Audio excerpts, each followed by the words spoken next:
감사합니다. 오늘도 거룩한 주일 맞이하여 주님 앞에 나와 함께 예배드리고 또 귀한 시간 쪼개어서 성경적 교회가 무엇인가 또 고민하며 나누게 하시니 감사합니다.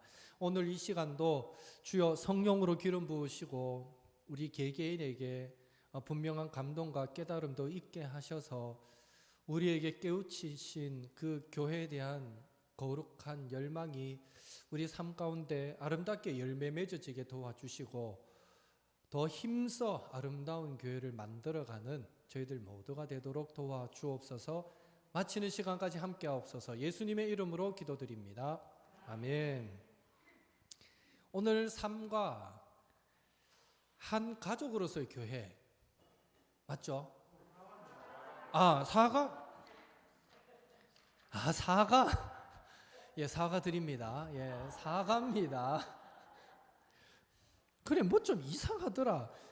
예, 사과. 제가 밑에서 보기는 사과 보고 와놓고 상가를 펴놓으니까 뭐지? 아까 봤는데 왜 이상하지 했더니 사과네요. 벌써 네 번째입니까, 우리? 많이 했다, 맞죠? 시작이 반인데 벌써 네 번. 오, 예, 사과. 하나 되게 하신 것을 힘써 지키라. 힘써 지키라. 자, 에베소서 말씀 한 절씩 교독에서 읽겠습니다. 제가 먼저 읽습니다. 그러므로 주 안에서 갇힌 내가 너희를 권하노니 너희가 부르심을 받은 일에 합당하게 행하여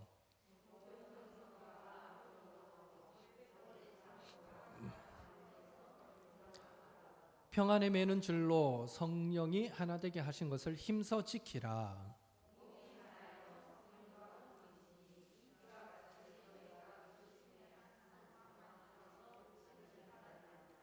주도 한 분이시요 믿음도 하나요 세례도 하나요.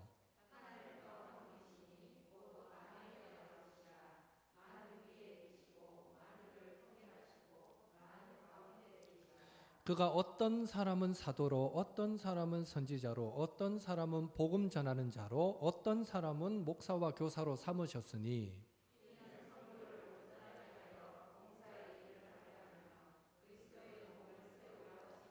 우리가 다 하나님의 아들을 믿는 것과 아는 일에 하나 되어 온전한 사람을 이루어 그리스도의 장성한 분량이 충만한 데까지 이르리니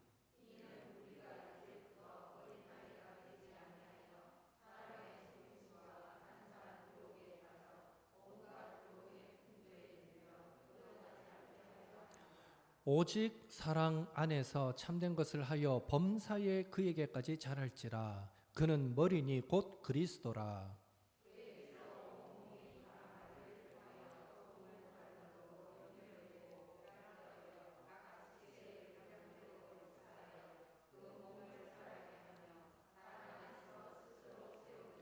아멘. 그 밑에 부분 제가 읽습니다. 교회는 하나님 나라가 이미 임했음을 드러냅니다. 오늘 말씀 중에도 이 표현을 살짝 언급했는데요.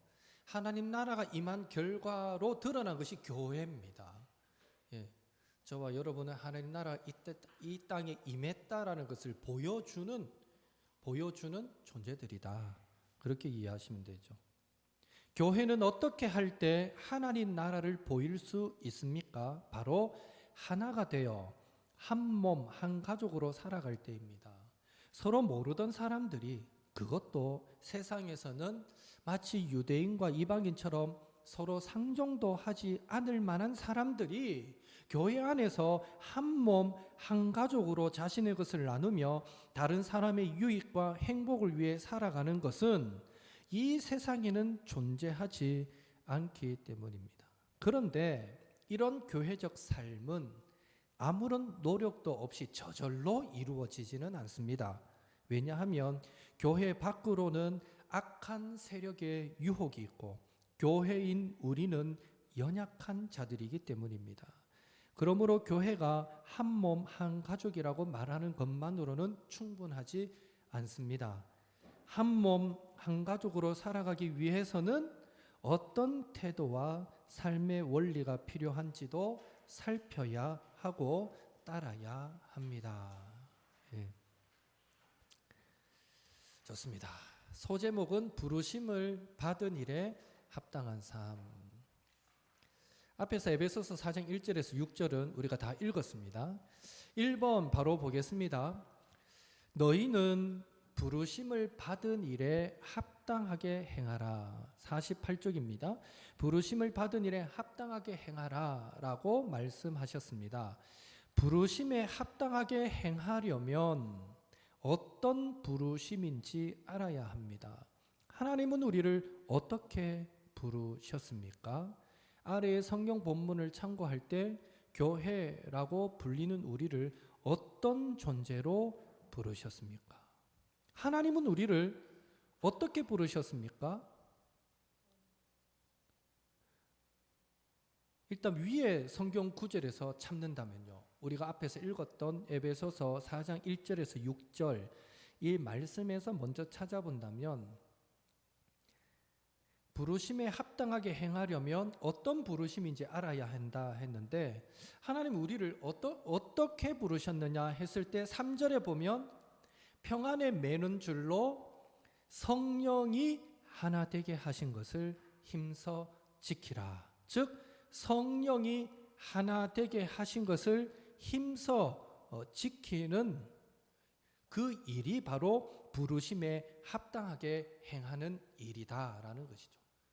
저와 여러분을 성도로 그리스도인으로 불러주실 때에 그 부르심에 합당하려면 그게 어떤 부르심인가 깨달아야 되는데 바로 성령이 하나 되게 하신 것을 힘써 지키는 삶, 그 삶을 살라고 우리를 부르셨다. 1차적으로 그렇게 찾을 수 있어요. 아래 구절도 마찬가지입니다. 에베소서 2장 14절에서 16절 여기 보면 교회라고 불리는 우리를 어떤 존재로 말하고 있습니까? 어떤 존재랍니까? 교회인 우리는 어떤 존재입니까? 어떤 존재가 교회가 되었습니까? 둘로 하나를 만드사. 예. 또 그 밑에 줄에 보니까 이 둘로 자기 안에서 한 세 사람을 지어. 또 그 밑에 줄도 보니까 십자가로 이 둘을 한 몸으로 하나님과 화목하게 하려 하심이라.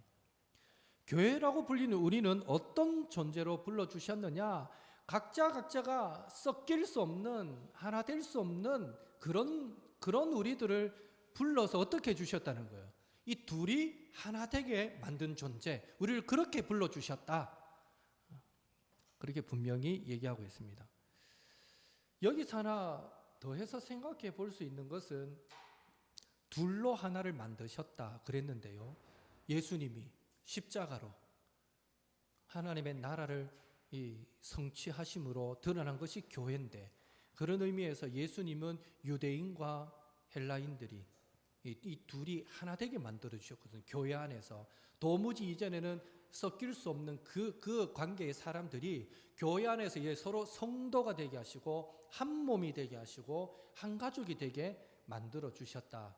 그런 의미에서 이 둘로 나뉘어진다는 것은 바로 죄의 결과였다. 분리는 죄의 결과였다라는 사실을 우리는 기억해 볼 수 있습니다.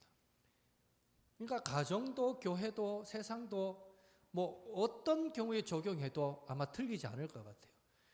연합되고 하나 되면요, 물론 죄악을 도모하는 연합은 안 됩니다만은 연합과 하나 되면요, 이거는 회복의 의미가 더 강하지만 분리는 이 죄의 결과입니다. 어느 곳이나 죄가 들어가 버리면 분명히 나눠지게 되고 다투게 되고 분리하게 되어 있다. 하나님과 태초에 에덴 동산에서 하나님과 사람 하나로 사실은 연결되어 있었죠. 하나님과 서로 교제하고 대화를 주고받고 그 안에 그래 살다가 인간이 죄를 지으니까 타락하게 되니까 딱 단절되잖아요. 분리되잖아요. 죄가 하나님과 우리 사이를 단절시키고 분리시켰어요. 마찬가지 죄는 사람과 사람 사이도 단절시켜버려요. 예, 죄가 가정을 깨트리고요.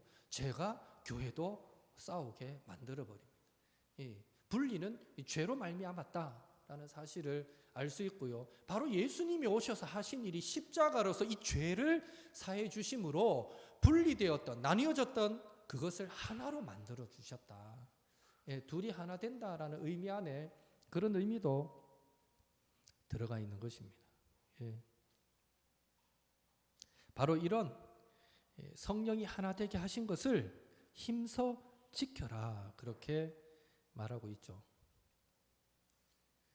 그렇다면 이제 여기 없는 질문이지만 우리가 그 부르심에 합당하게 행해야 하는 근거가 뭡니까?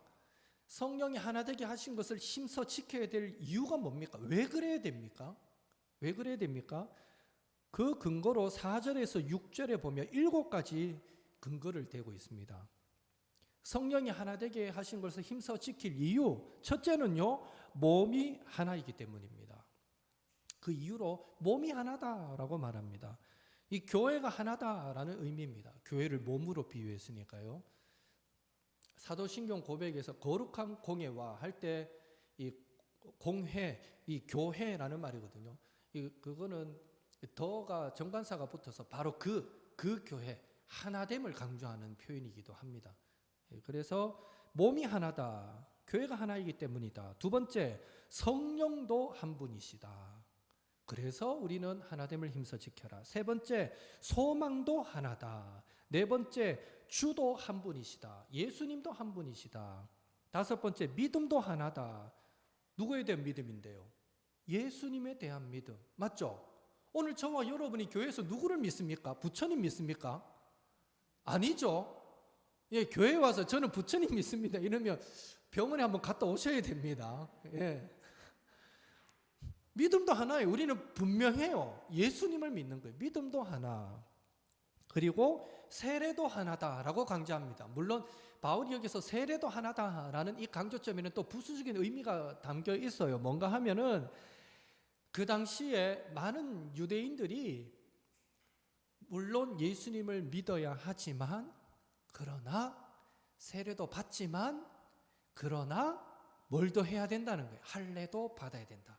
할례 받지 않은 사람은 구원받지 못한다라고 자꾸 이전에 자신들이 유대교에 있던 그 습성을 버리지 못하고 할례 받지 못한 그것을 계속 구원과 무관한 것으로 치부하는 잘못된 경향이 있었습니다.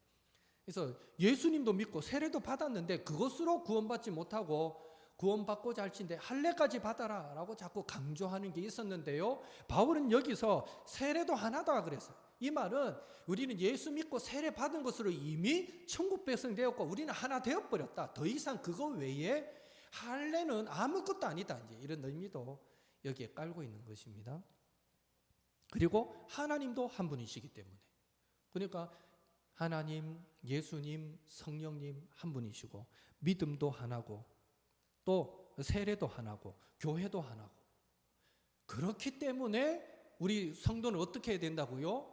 이 성령이 하나 되게 하신 것을 힘써 지켜라. 이 기독교의 모든 원리가 다 하나됨이 아니냐. 그러니까 이 하나됨을 힘써 지켜라. 지금 이렇게 강조하고 있는 것입니다. 자, 2번 보겠습니다. 2번 질문 같이 읽을까요? 하나님은 믿는 우리를 그리스도와 합하게 하셔서 그 안에서 하나 된 교회로 만드셨습니다. 이제는 그리스도의 뜻을 따라 이 교회적 존재에 어울리게 살아야 합니다. 교회로 부르신 부르심에 합당하게 행하는 것으로 하나님이 가장 먼저 말씀하시는 자세가 어떤 것입니까? 교회로 부르신 이 부르심에 우리가 합당하게 취해야 될 자세가 뭐냐? 뭡니까? 2절에 뭐라고 나옵니까? 우리가 취해야 될 자세, 겸손한 자세, 모든 겸손, 또요 온유, 오래 참음, 사랑, 또 용납, 서로 용납.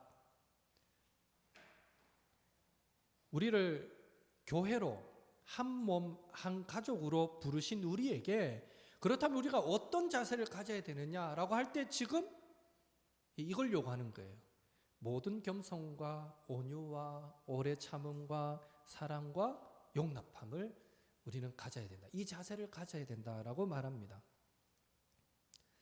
각각의 의미를 살피는 것 큰 의미는 없지만 일반적으로 겸손이라는 것은 다른 사람의 귀함, 다른 사람의 가치, 그 진가를 알아보고 늘 또 자신을 낮추는 것, 나보다 남을 낮게 여기는 것, 이것이 겸손이다라고 이해할 수 있고요. 또 온유함은 내가 약함으로 인한 온순함이 아니라 강함을 절제함으로 나타내는 부드러움이다.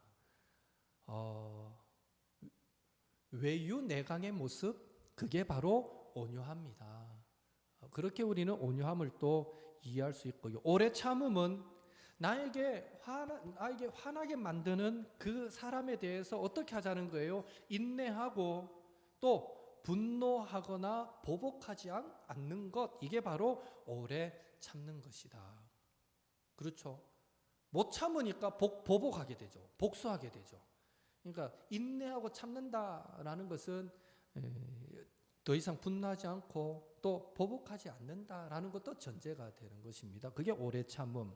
서로 용납함. 그러니까 다른 사람이 있는 모습 그대로를 받아들이고 이해하는 그런 의미에서 다른 사람의 약점까지도 관대함으로 포용하는 것, 이게 또 서로 용납함이다. 이렇게 이해할 수 있어요. 그러면 사랑은요? 사랑은 앞에 있는 이 모든 것들을 포함하는 포괄적 개념이 사랑이다. 결국 여기서 많은 걸 말했지만 하나로 요약하라면 사랑하라, 이렇게 우리는 결론 지을 수 있습니다. 사랑하라. 우리를 한 몸 한 가족으로 교회로 부르셨는데 우리가 교회된 우리가 취해야 될 가장 우선적인 자세는 사랑하는 것이다 라고 지금 가르치고 있는 거죠. 한 몸을 이루면 필수적인 요소다라고 가르칩니다. 어떻습니까? 일반적으로 우리는 교회가 우리 하나 되자, 이번에 우리 좀 하나 되는 의미에서 뭐 한번 해보자, 이런 거 많이 계획하잖아요. 보통 뭐 합니까? 우리 이번에 막 단합을 위해서, 하나됨을 위해서 뭐 합니까? 보통 교회들 산행도 한번 하고 또 하나됨 단합을 위해서 또 뭐 합니까? 체육대회도 한번 하고 하나됨 단합됨을 위해서 우리 자꾸 이런 것들을 추구하려고 해요. 잘못됐다는 게 아닙니다. 필요하죠. 맨날 모여서 공부만 하자 그러면 여러분도 나중에 실증 낼걸요. 아니 목사님 뭐 공부밖에 모르나 이럴걸요. 필요합니다. 때로는요, 한 번씩 외식하듯이 와치 성도들이 산행도 하고 하나님 지으신 자연을 보고 그러면서 교제하면 얼마나 좋아요. 한 번씩 또 뭐 공도 못 차는 공이지만 한 번씩 같이 공도 차고 땀도 흘리고 운동도 하면서 그렇게 하나됨을 확인하는 것도 의미가 있어요. 있는데 더 본질적인 게 뭐냐는 거예요. 교회의 하나됨을 이루어가는 그 본질적인 어떤 자세가 있다면 그것은 바로 사랑이라는 거예요. 사랑.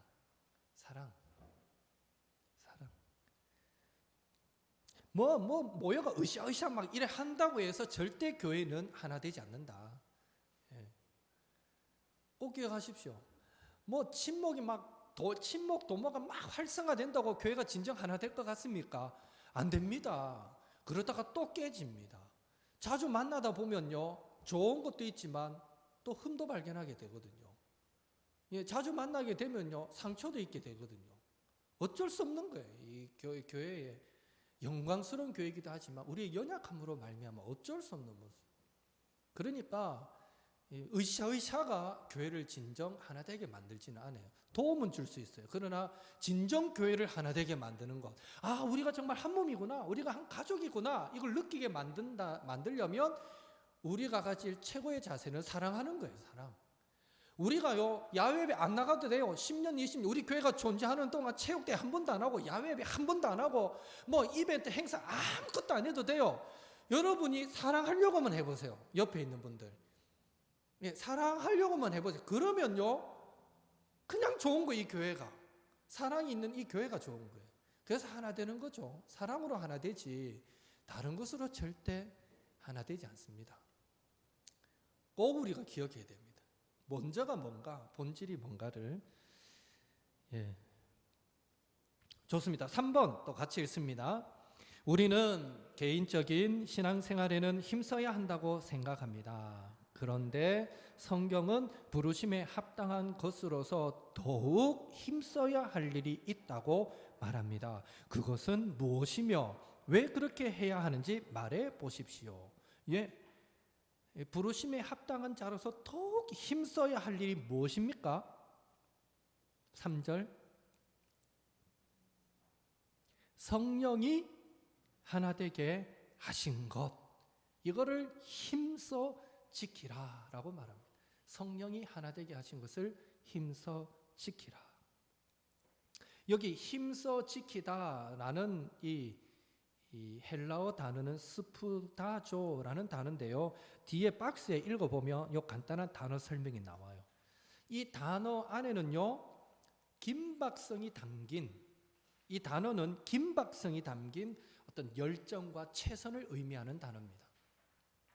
긴박성이 담겼다는 거예요. 힘써 지키라 이 말할 때 때가 되면 그렇게 노력해라가 아니라 지금 당장 힘써 지켜라. 긴박함을 요구하는 단어다.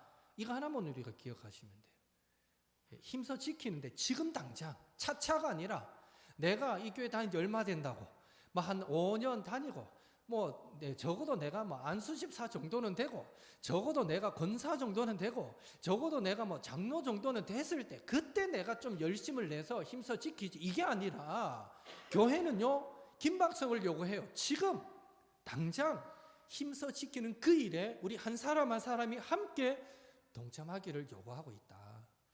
그 의미를 우리는 잊지 말아야 됩니다. 그리스도인이라면 가장 우선적으로 매진해야 할 일이 있는데 그것은 이 교회 하나됨을 위해 힘쓰는 것이다. 이게 우리가 가장 우선적으로 매진해야 할 일 중에 하나다. 내 개인 신앙 키우는 것도 중요한데 그것만큼 정말 중요한 것은 교회 하나됨을 지키는 것. 이게 정말 최우선의 과제 중에 하나다라는 것입니다. 그런 의미에서 어떻습니까? 하나됨을 깨는 행위. 어떤 게 하나됨을 깨는 행위일까요? 한번 예를 들어볼까요, 여러분? 어떤 게 하나됨을 깨는 행위일까요? 얘기 좀 해보세요. 수근수근 하는 거 뒤에서 깨는 거 맞죠? 예. 여러분, 수근수근 잘하는 사람 절대 가까이 하면 안 됩니다. 내하고 얘기할 땐 딴 사람 욕하지만요, 딴 사람하고 얘기할 땐 내 욕합니다. 절대 수근수근 하는 사람 좋게 보지 마십시오. 예, 절대 그래서는 안 됩니다. 이게 교회를 깨는 대표적인 또 예가 되는 거죠.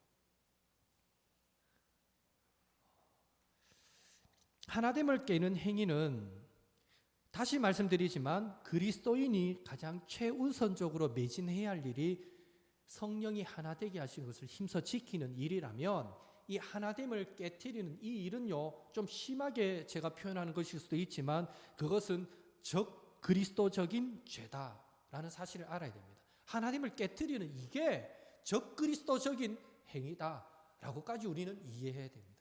그만큼 중요하다는 거예요. 그래서 함부로 판단하지 마십시오. 함부로 누군가를 비방하지도 마십시오.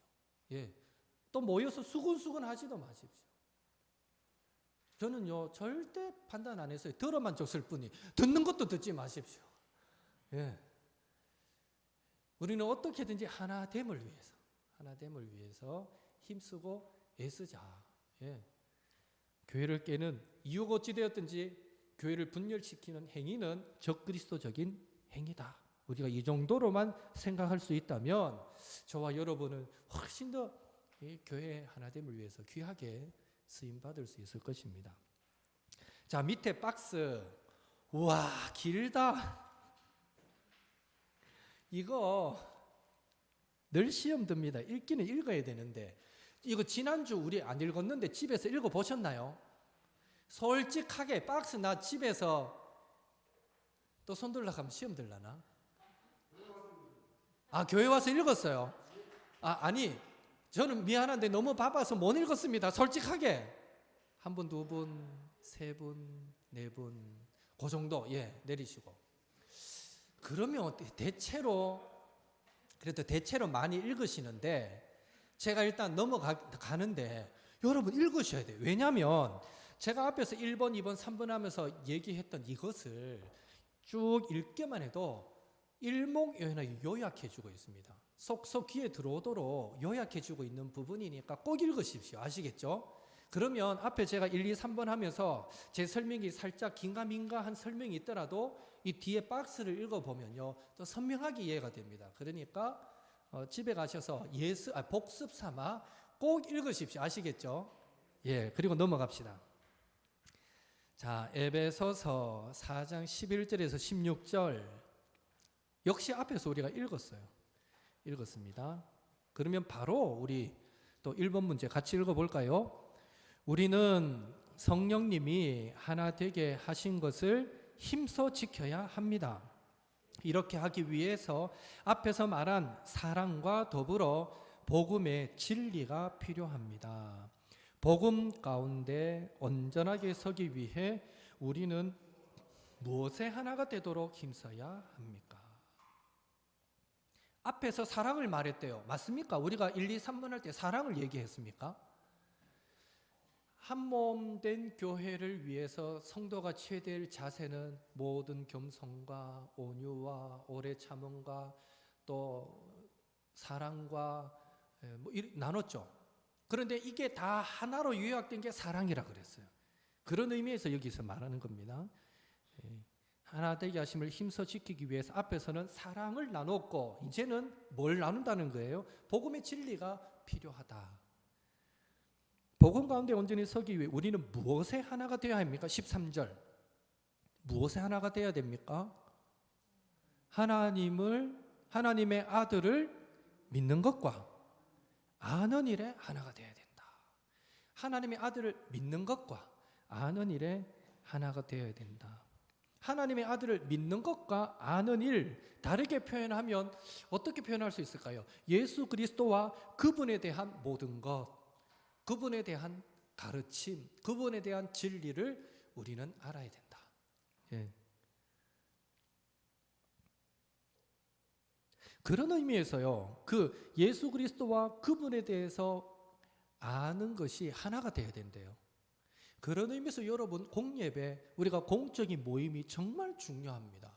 내 혼자 신앙생활 하면 되지 뭐 집에서 내 혼자 말씀 읽고 뭐 한 번씩 땡기면 TV 틀어가 설교 듣고 난 내 혼자 예수 믿을 수 있어. 난 성경 보고 내 혼자 믿을 거야. 실제 그런 사람 만나봤습니다. 제가 신앙생활 잘할까요? 못할까요? 절대 잘할 수 없습니다. 불가능합니다. 그럴 것 같으면 하나님이 아예 예수님이 성경에서 그래 가르쳤죠. 너가 혼자라도 잘해라 이랬죠. 왜 모이기에 힘쓰라하고 왜 이 공동체 하나됨을 강조하고 왜 그렇게 했어요? 절대 혼자서는 신앙생활 안 되는데 그런 분들이 있어요. 나는 혼자 하겠다. 뭐가 가장 큰 문제겠습니까? 혼자 신앙생활 하는 사람. 첫째는 내 혼자 말씀 읽고 내 혼자 적용하다 보면요, 사실은 전문적인 신학 훈련을 받지 않으면 잘못된 깨달음, 잘못된 적용을 하기 쉽습니다. 누구 하나 수정해 줄 방법이 없어요. 그 사람은. 그러니까 자기만의 독특한 잘못된 신앙관을 형성합니다. 아주 무서운 거죠. 이단이 뭐 달리 이단입니까? 그게 이단이죠. 예, 이단적 성향을 가지게 됩니다. 혼자 신앙생활하면 위험한 거예요. 그런 의미에서. 그리고 바로 한 마음을 공유하기 위해서입니다. 우리가 함께 모여서 함께 말씀을 듣고 함께 또 은혜를 받아야 그 같은 은혜 위에 서서 함께 같은 방향 향해 달려가게 되는 겁니다. 왜 교회 안에 담임 목사님이 두 분, 세 분이 아니고 한 분일까요? 아마 교회 안에 담임 목사님이 두 분이면 교회는 수일 내에 두 조각 날 겁니다. 그럴 수밖에 없는 거예요. 왜? 아무리 신앙 훈련을 받은 목사라 하더라도요, 목사님들 열이면 열 모아도 보세요. 색깔이 묘한 색깔이 다 달라요. 예. 물론 그렇다고 내 아닌 다른 분이 다 잘못됐다가 아니라 다 복음을 얘기하고 예수님을 얘기하고 십자가를 얘기하지만 그 표현 방법이나 묘사가 다 틀려요. 그 복음을 들을 때 이 다가오는 느낌이 묘하게 다 달라요.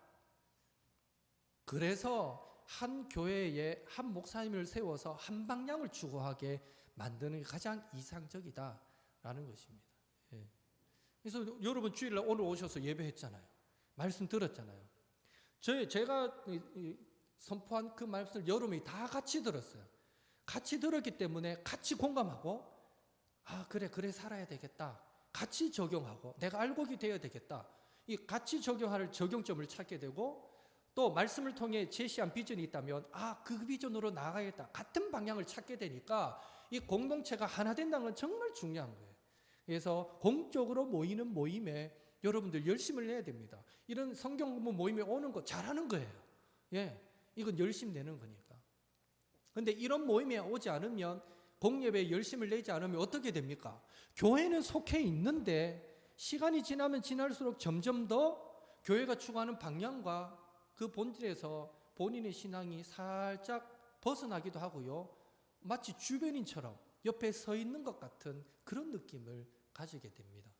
절대 여러분 중에 그런 분은 한 사람도 없으면 좋겠어요.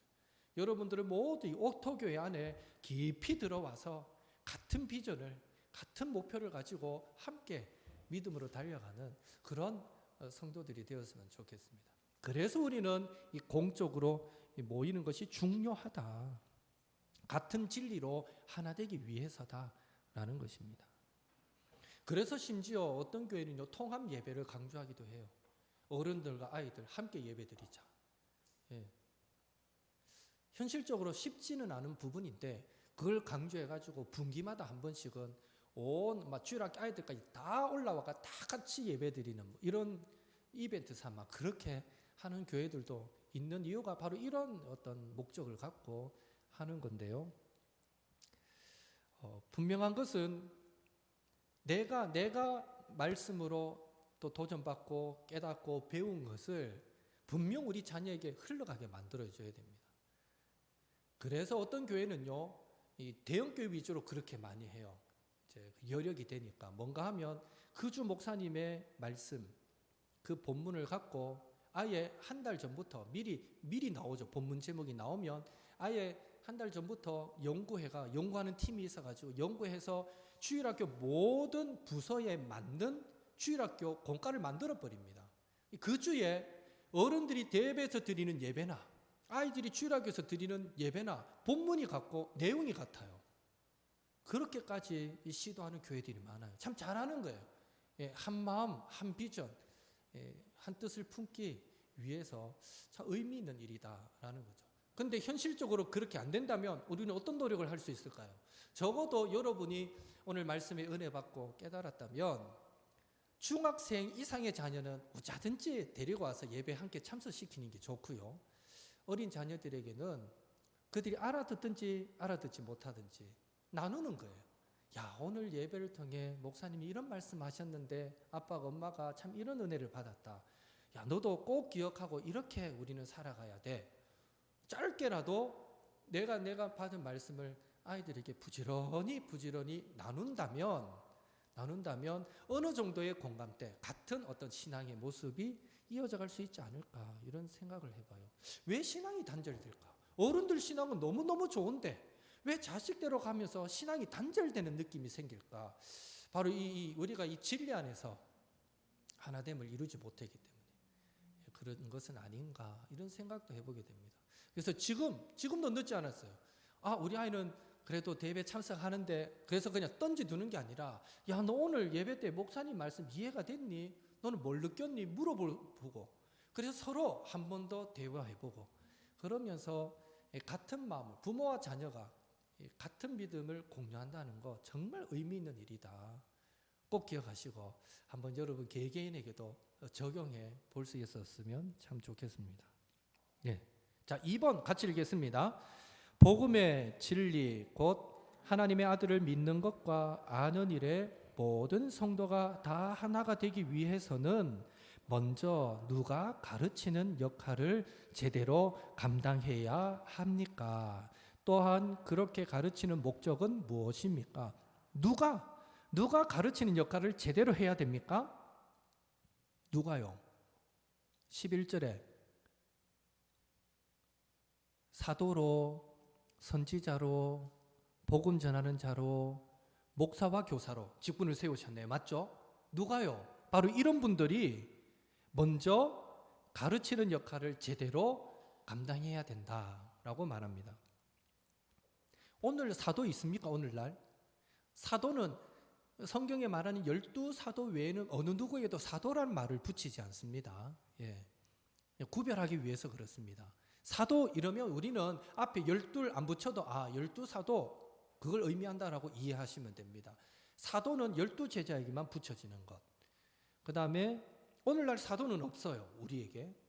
선지자, 오늘날 선지자가 있습니까? 내가 이 시대의 엘리야다. 조심하십시오. 이단일 확률이 높습니다.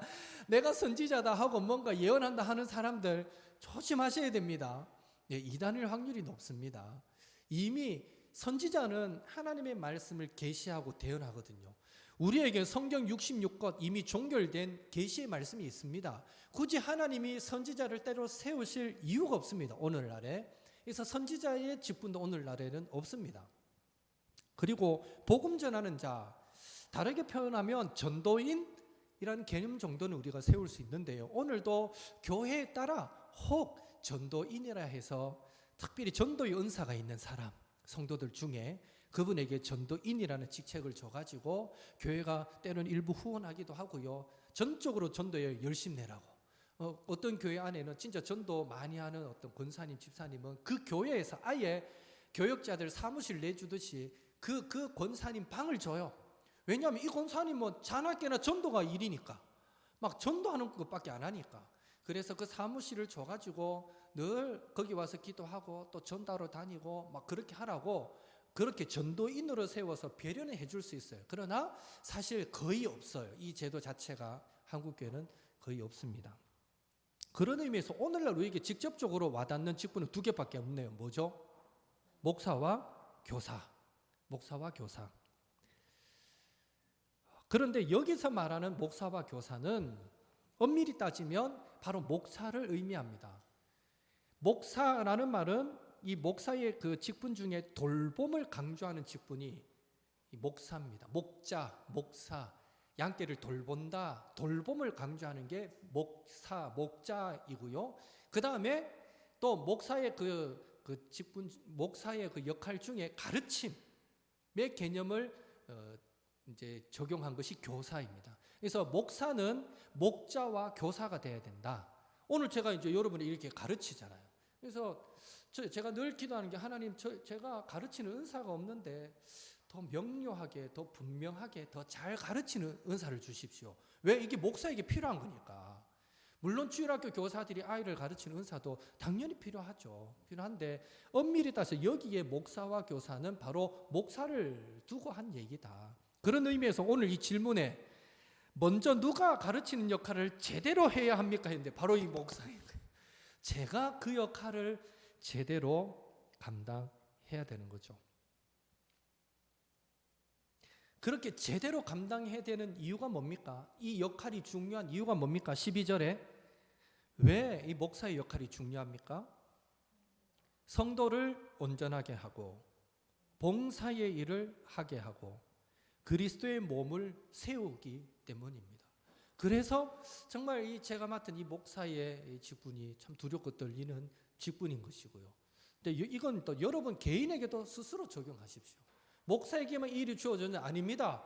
이제 여러분에게도 다 직분이 있잖아요. 장로로, 권사로, 집사로 다 직분이 주어졌는데 그리스도인이라는 직분까지 우리가 있는데 그런 의미에서 성도를 온전하게 하는 것, 봉사의 일을 하게 하는 것, 그리스도의 몸을 세우는 것, 이것이 우리에게 주어진 목적이다.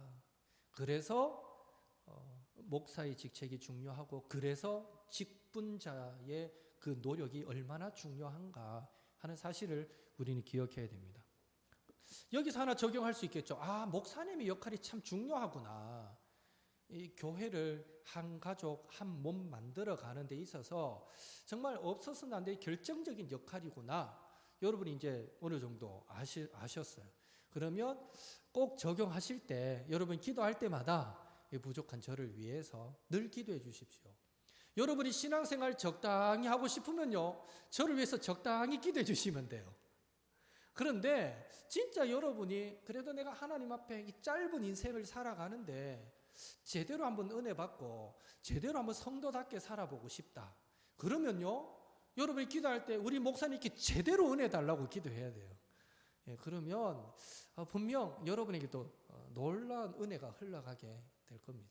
그래서 꼭 교역자를 위해서 저뿐 아니라 전도사님들을 통해서 주일학교에 또 은혜가 흘러가는데 세워진 교역자들을 위해서 기도해 주시고 더불어서 중직자들, 장로님, 예, 구별해서 세우신 안수 집사님, 권사님들, 중직자들, 또 기관장들 그 맡은 역할을 잘 감당하도록 우리는 기도해야 된다. 그래야 교회가 더 온전하게 세워져 간다. 꼭 명심하시기 바라고요. 마지막 3번 같이 읽습니다. 교회는 진리와 사랑으로 그리스도에게까지 자랍니다. 16절에 보면 교회는 복음의 진리로 머리이신 그리스도로부터 모든 것을 공급받습니다. 또한 교회는 사랑으로 그리스도로부터 받은 모든 것을 서로 연결하여 풍성하게 나눕니다.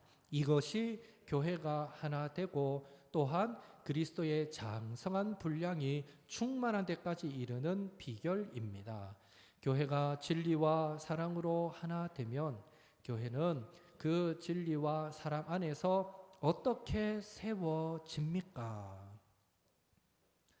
교회 안에 크게 중요한 것 2가지 오늘 강조했습니다. 하나는 사랑, 모든 겸손과 온유와 오래 참음과 이게 다 포함된 의미의 사랑. 이게 이 교회를 더 온전하게 세우는 중요한 역할이고요. 또 하나는 진리, 목사를 통해 세워진 자를 통해 선포되어지는 그 진리, 그 진리로 교회는 더 하나 되어진다. 크게 2가지를 나눴는데 그렇다면 교회가 진리와 사랑으로 하나 되면 교회는 그 진리와 사랑 안에서 어떻게 세워집니까? 어떻게 세워집니까? 16절 끝에 16절 끝에 뭐라고 되어 있습니까? 스스로 세우느니라. 예, 스스로 세우느니라. 교회가요 머리이신 그리스도로부터 모든 것을 공급받고 그리고 우리가 함께 한 몸 많은 지체가 되었기에 함께 그 공급받은 것을 서로 나눌 때에 교회는요 스스로 자라가게 된다라는 겁니다. 스스로 자라가게 된다. 여기서 분명하게 전제할 것은 머리이신 그리스도가 예수님이 우리 교회의 모든 도움의 원천이 되신다라는 겁니다. 예.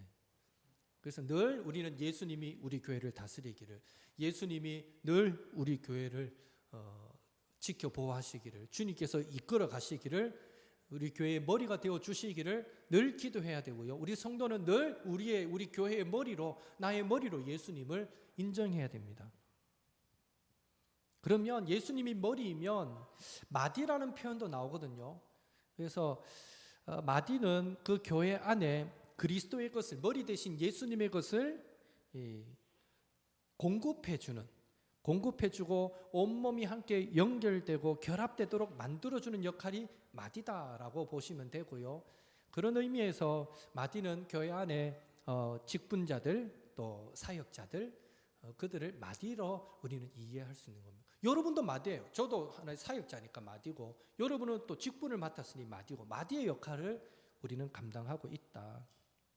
한 몸으로서 우리가 그리스도의 것을 공급받았는데요, 주님의 것을 공급받았는데 주님께 속한 사랑도 우리가 받았고, 주님께 속한 능력도 우리가 받았고, 주님께 속한 은혜도 우리가 받았고, 주님께서 십자가에서 이루신 그 모든 것을 우리가 예수님을 주로 고백한 순간, 주님과 한 몸을 이룬 순간 다 우리의 것이 되었는데, 그렇다면 공급받은 우리 각 사람이 그 맡은 분량대로, 그 맡은 은사대로, 그 받은 은혜대로 섬기고 봉사하게 되면 교회는 당연히 저절로 세워져 가게 된다라는 것입니다. 그러니까 사랑 안에서 세운다는 거죠. 그러니까 인간적인 어떤 열심으로, 노력으로 절대 교회가 온전하게 하나 될 수 없다는 거예요. 예, 철저히 예수님을 머리로 고백하고 그러면서 우리 교회를 사랑으로 그리고 진리로 우리가 세워져 갈 때 교회는 진정 하나님 기뻐하시는 이 시대 아름다운 교회로 세워질 수 있다. 저와 여러분도 거기에 귀하게 쓰임받을 수 있다라는 것이 오늘 이 과의 핵심적인 가르침이었던 것 같아요. 사랑 안에서 스스로 세운다. 그러니까 우리가 할 역할은, 이제 목사의 역할은 어떻게든지 진리로 여러분을 하나로 만들어주는 그 일에 최선을 다하면 돼요. 그리고 여러분 중에 조금 가르침의 은사가 있는 분들은요, 목사를 통해서 배운 것을 또 함께 나눌 수 있어요. 어떻게든지 우리가 받은 은사를 가지고 진리로 가르침으로 하나 되게 만들 수 있고, 또 하나는 사랑으로, 우리가 사랑으로 섬길 때 교회는 진정 하나 될 수 있다. 우리가 꼭 기억했으면 좋겠습니다. 교회의 하나됨을 하나의 어떤 비유를 하자면 이렇게 비유하면 적절할지 모르겠어요. 여러분 그 샴 상둥이 아시죠? 그 뭐 몸이 붙어 나오는, 뭐 등이 붙어 나오든지 뭐 머리가 붙어 나오든지 뭐 하여튼 몸이 이래 기형적으로 붙어서 나오는 종종 그런 경우가 있잖아요. 그랬을 때에 이 사람은 두 사람인가 한 사람인가, 이게 사실 논란이 되잖아요. 특히 허리가 등이 붙어서 나왔다 칩시다. 그럼 머리가 다 달라. 그럼 이 사람은 두 사람입니까 한 사람입니까? 여러분 이거 어떻게 구분하죠? 구분한 방법 간단해요. 한쪽 머리를 꿀밤을 탁 때려보면 알아요. 이쪽 머리에 꿀밤을 딱 때렸는데 이쪽 머리도 이러면은 한 몸이에요. 한쪽 머리 꿀밤을 세게 놨는데 이쪽 머리가 룰루랄라 하고 있으면 이거 두 사람이에요. 예. 이 비유가 적절할지 모르겠는데 우리도 하나 되었다 할 때 뭐가 하나지 적용을 어렵게 생각하지 마시고요. 내 옆에 사람이 아야 할 때 나도 아프면 우리는 하나인 거예요. 내 옆에 사람이 기쁘면 나도 같이 기쁘고 이게 하나라는 거죠. 옆에 사람이 아무리 기쁜 일이 있어도 좋겠네 하고 뭐 끝나면 이건 하나가 아니라는 거예요. 야, 니는 좋은 일 많아 좋겠다. 나는 요즘 뭐 좋은 일 없는데. 이 하면 이게 교회가 하나가 아니라는 거예요. 내일처럼 기뻐야 돼요. 내일처럼. 제가 그 예를 들은지 모르겠지만 이나정 집사가 아이를 출산했어요. 그러면 내일처럼 기뻐야 돼요. 우리 어른들은 내 딸이 시집가가 애를 놓은 것처럼 기뻐해야 돼요. 예, 같은 비슷한 또래의 사람들은 마치 내가 애를 놓은 것처럼 기뻐해야 돼요. 예. 나도 다 낳아봤다 뭐 때 되면 놓는 거지 뭐 이러면 이거 교회가 하나 된 게 아니에요. 이해가 되시죠? 예. 그래서 하나됨 서로가 서로에 대해서 조금 더 관심이 필요한 것 같고요. 예. 그걸 뭐 사랑이라고 말할 수 있다면 사랑이라고 표현할 수도 있을 것 같습니다. 우리 옥토교회 정말 하나 되는 교회가 되었으면 좋겠습니다. 저도 원하는 바고 여러분도 원하는 바고. 오늘 설교 중에도 말했지만 정말 경계해야 될 것 하나가 패배의식이에요. 목사님 한 20년 전에나 그런 교회가 가능하지. 요즘 그런 교회 됩니까? 세월이 변했는데 개인주의가 얼마나 팽배한데 요즘 뭐 서로 가정도 오픈 안 하고 서로 사생활도 모르고 사는 게 대부분인데 뭐 이런 시대의 교회 하나됨을 얘기하고 옆에 사람이 기쁘면 나도 기쁘고 슬프면 슬프고 옆에 사람이 죽는지 사는지도 모르고 사는 세상에 뭐 그런 걸 얘기하십니까? 아무리 생각해도 그런 하나됨은 불가능할 것 같습니다. 목사님은 세상을 모르고 그래가지고 너무 이상적인 것만 얘기하는 것 같은데 이런 마음이 여러분의 혹 이만큼이라도 들면요 우리는 이미 실패한 거예요. 사탄에게 밥이 되고 있는 거예요. 노력도 한번 안 해보고 몸부림도 한번 안 쳐보고 포기하지 마십시오. 예. 20년 전에 가능했으면요 왜 지금 안 되겠습니까? 예, 자꾸 우리가 게을러져서 그렇지 좀 편해지려고 해서 그렇지 조금만 우리가 노력하면 왜 그런 하나됨이 불가능하겠습니까? 예. 하여튼 우리의 우르르 신앙은요 하나 되기 위해서 체육대회 하자 단풍놀이 가자 이런 우르르가 되지 말고 서로 사랑하고 섬기는 일에 우르르 이렇게 될 때 그제서야 정말 우리 옥토교회는 진정한 한 몸 한 가족 된 교회가 될 수 있다. 꼭 그렇게 힘써 주시고 노력하셔서 그런 아름다운 교회 만들어가는 저와 여러분 되시기를 예수님의 이름으로 축복합니다. 질문 있습니까? 이제 시간 딱 된 것 같다. 와, 제가 프로가 돼가는 것 같아요. 이 시간을 웬만하면 잘 맞춰요 이제는. 예, 질문 있으시면 뭐 카톡으로 보내시든지 개인적으로 맞추고 해주셔도 관계없겠습니다. 한 주간 또 우리 최선을 다해서 우리 가정도 하나된 공동체라는 걸 기억하시고 여러분의 가정 최선을 다해 잘 섬기시고요. 사랑으로 섬기시고 또 흩어져 살아가지만 우리 성도들 또 기억하시고 사랑으로 섬기시고 이 한 주간도 더 성령의 하나되게 하심을 우리가 있는 자리에서 아름답게 지켜가는 복된 한 주가 되기를 부탁합니다. 함께 기도하겠습니다. 사랑의 하나님, 주님 은혜 감사드립니다. 오늘 교회가 한 가족, 한 몸, 한 지체가 되었다라고 할 때에 크게 두 가지, 사랑이 있어야 하고 또 진리 위에 서야 된다는 말씀을 함께 나누었습니다. 주여 세우신 종을 통하여 주여 진리의 말씀이 우리 옥토교회 성도들을 하나로 묶을 수 있는 생명의 말씀이 폭포수같이 전파되도록 주님 역사하여 주옵소서. 더불어 주여 우리 성도들 그 심령 가운데 서로를 대할 때에 사랑의 마음이 불릴 듯 일어나게 도와주셔서 그 사랑하는 마음 때문에 나보다 남을 낮게 여기는 겸손도 가능해지고 그 사랑의 마음 때문에 온유해지고 그 사랑의 마음 때문에 오래 참게 되고 그 사랑의 마음 때문에 용납하게 되고 그렇게 하나님의 교회를 더 아름답게 세워가는 또 저희들 모두가 되도록 주님 인도하여 주시옵소서. 이 한 주간도 흩어져 살아갈 때에 우리가 속한 그곳에서 이 사랑을 실천하고 우리가 속한 그곳에서 예수님의 진리를 드러내고 그렇게 하나님의 나라를 또 견고하게 세워가고 확장시켜가는 저희들 모두가 되도록 도와주시옵소서. 다음 만나는 시간까지 함께 하시고 주님만 영광 받아 주옵소서. 예수님의 이름으로 기도하옵나이다. 아멘.